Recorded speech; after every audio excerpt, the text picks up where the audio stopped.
मी माझं इंट्रोडक्शन देतो पहिले. ठीक आहे. मी रोहित देशपांडे. हां. मी आलो आहे पुण्यावरनं. अच्छा. गेले मला 1 वर्ष इथे झालं आहे आणि माझं शेत आहे वर्धेला. मला 4 एकरमध्ये बांबू लावायचा आहे. तुम्ही बोर्ड ऑफिसमध्ये गेल्यानंतर मला तुमच्या या इथल्या माहिती मिळाली कोराडीच्या बांबू हाऊसची. त्यामुळे मग मी इकडे आलेलो आहे. आता मला महालक्ष्मी तुमचा जो गट आहे त्याच्यामधनं मला तुमच्याकडे जे 7-8 प्रकार आहेत बांबूचे त्याच्याबद्दलची मला इन्फॉर्मेशन हवी आहे. ठीक आहे. माझ्यासोबत दिलीप सावरकर सर आहेत आणि हा पूर्ण महालक्ष्मी ग्रुप आहे जे पूर्ण बांबूचं मेंटेनन्स करतात आणि पूर्ण जोपासना त्याची सगळी.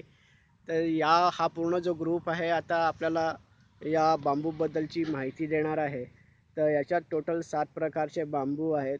जसं की एक कटंगा, मालकोवा, टुलडा आणि असे अजून 4-5 प्रकार आहेत, प्रजाती आहेत. त्याचं या सगळे ताई लोक आणि मॅडम्स लोक आपल्याला एक एक बांबूची प्रजातीबद्दल आपल्याला माहिती सांगणार आहेत.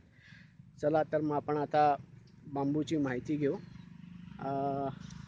पहिली हा कुठला आहे मॅडम बांबू? हा उनिवेला बांबू आहे सर. अच्छा. आणि याच्यापासून आपण टोपल्या बनवणं, अगरबत्तीच्या काड्या वगैरे, तशाच प्रकारचे आपण बांबूपासनं कोट वगैरे, काही असे म्हणजे फर्निचरचे वगैरे अच्छा काम सुद्धा पण हे बांबूपासून करू शकतो. अच्छा. आणि याला डेव्हलपमेंट म्हणजे याला सपोज आता आम्ही आमच्या शेतामध्ये लावलं तर याला साधारणतः किती फूट खड्डा खोदावा लागतो? आम्हाला 4 फूट गड्डे खोदले सर.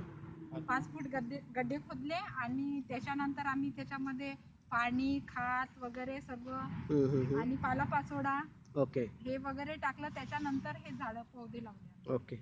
आणि याची साधारणतः हाईट किती होते आफ्टर मॅच्युरिटी? 30 ते 25. ओके. त्याच्यानंतर अजून दुसरा कुठली प्रजाती आहे? मालकोवा किंवा अजून दुसरा कुठला आहे? ओके.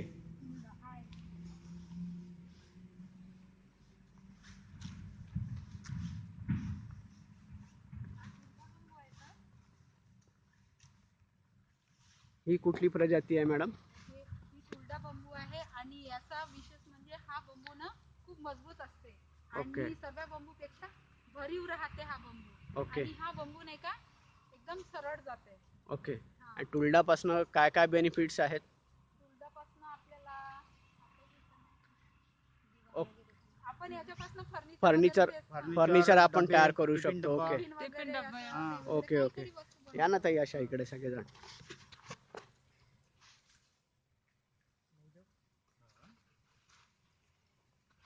टिफिन डब्बा आहे, अजून कंगन आहे.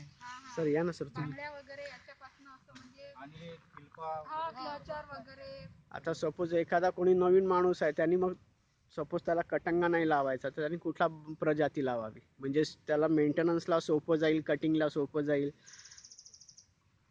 सगळे चांगले चांगले आहेत, झाडं चांगले आहेत. ओके. तेवढं काही मेंटेनन्ससाठी काही एवढा त्रास नाही. बर. फक्त काय कचरा काढणं बहुत महत्त्वाचं आहे. बर. कचरा हे झाडाचं दुश्मन आहे. कचरा काढा हे झाड जगलं. अच्छा. कचरा नाही काढा ते झाड गेलं समजा. ओके. कचरा आणि पाणी पाणी लावले. आता हे जे तुम्ही झाडं लावले याला टोटल किती वर्ष झालेले आहे? याला 2 वर्ष. 2 वर्षाचं हे पूर्ण झाड आहे. म्हणजे मिनिमम याची जी हाईट झालेली आहे ती जो आता 20 ते 25 फूट झालेली आहे आणि अजून 2 वर्ष आहे. 1 वर्ष आहे. ओके. तर या 1 वर्षामध्ये अजून मिनिमम एक 40 फूट 50 फूट वरती जाईल तो. आणि मग या बायांना ट्रेनिंग द्यायचं आहे. ओके. ट्रेनिंगला पण जायचं आता. आपले डॉक्टर लालसिंग सर निरीचे सरांनी आम्हाला ट्रेनिंगसाठी आता हे दिलं आहे. 10 बायांचा ग्रुप असा पाठवणार. ओके.